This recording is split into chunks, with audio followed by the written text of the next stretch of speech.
அண்மையில் கிளிநொச்சி பிரதேசத்தில் ஒரு சொல்லி பாடகரான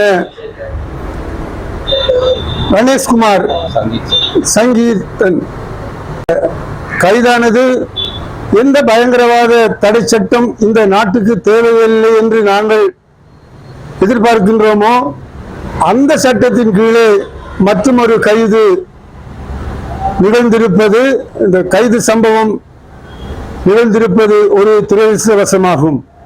மன்னார் மாவட்ட தமிழரசு கட்சியின் ஏற்பாட்டில் அண்மையில் கைது செய்யப்பட்ட கணேஷ்குமார் கரிசனின் கைதை முன்னிட்டு நாங்கள் மன்னார் மாவட்டத்தில் பாரிய அளவில் ஒரு ஆர்ப்பாட்டத்தை ஏற்பாடு செய்துள்ளோம். ஆகிய மத குருமார்கள், சமூக அமைப்புகள், சமூக ஆர்வலர்கள் அனைவரும் இதில் ஒத்துழைப்பு தருமாறு தாழ்மையுடன் நிற்கின்றோம்.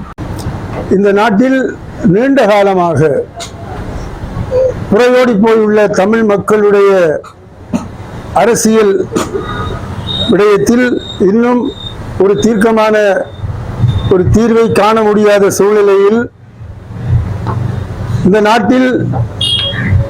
நாட்டுக்கு தேவையான இந்த பயங்கரவாத சட்டம் தேவையில்லை என்று இந்த நாடு முழுவதிலும் இருந்தும் அதே போன்று சர்வதேச நாடுகளில் இருந்தும் பல அழுத்தங்கள் பிரயோகிக்கப்பட்டு வருகின்ற இந்த வேளையில் அண்மையில் கிளிநொச்சி பிரதேசத்தில் ஒரு சொல்லி பாடகரான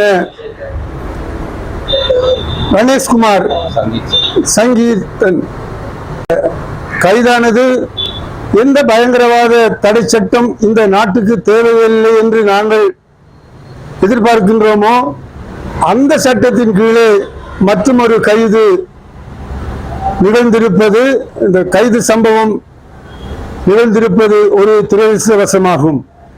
ஆகவே அரசாங்கத்தின் இவ்வாறான செயல்பாடுகள் அரசாங்கம் கூறுகின்ற நல்லிணக்கத்துக்கும் சமாதான சூழ்நிலைக்கும் இவ்வாறான செயற்பாடுகள் குந்தகம் விளைவிக்கும் என்பதை நாங்கள் இந்த அரசுக்கு தெரிவித்துக் கொள்ள விரும்புகின்றோம்.